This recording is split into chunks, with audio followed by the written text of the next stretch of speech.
I was fortunate many years ago to receive a New Jersey Governor's Award in Arts Education for being recognized as the New Jersey Council of Teachers of English Educator of the Year. When I reflect on whether my teaching is effective, I simply remind myself that as often as possible, I infuse my middle school language arts lessons with the fine and performing arts. Studying poetry for my middle schoolers can be daunting and a bit off putting if not approached with a large dose of fun. We read Shel Silverstein, Gary Soto, and poet laureate Billy Collins to get a sense of playfulness, not only with the language, but also with the situation. Silverstein talks about Sarah Cynthia Sylvia Stout, who would not take the garbage out. Gary Soto tells of an experience he had as a youngster when, on a date with the girl he takes to the candy store, he buys a sweet that costs more money than he has.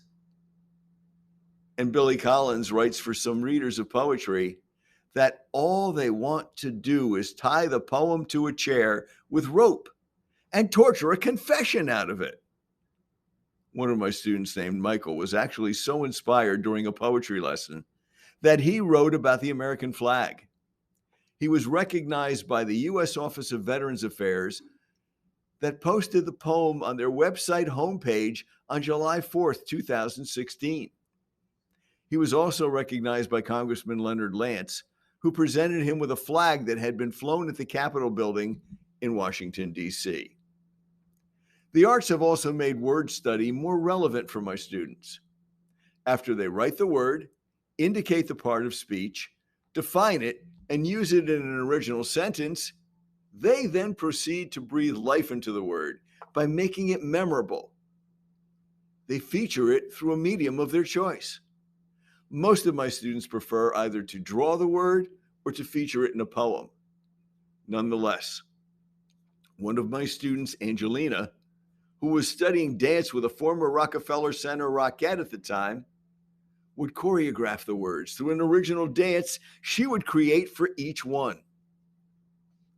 The arts are fundamental in every classroom. They encourage composition, the blending of sound and sense, and the chance to use Howard Gardner's multiple intelligences and Lev Vygotsky's zone of proximal development, in which the learners lose themselves in the creative process.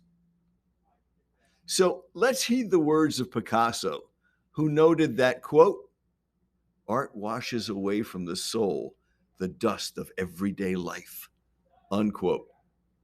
Let's heed the words of Einstein, who observed, quote, logic will get you from A to B. Imagination will take you everywhere, unquote. Therefore, let's keep the arts vibrant in our schools. Support the arts today and every day.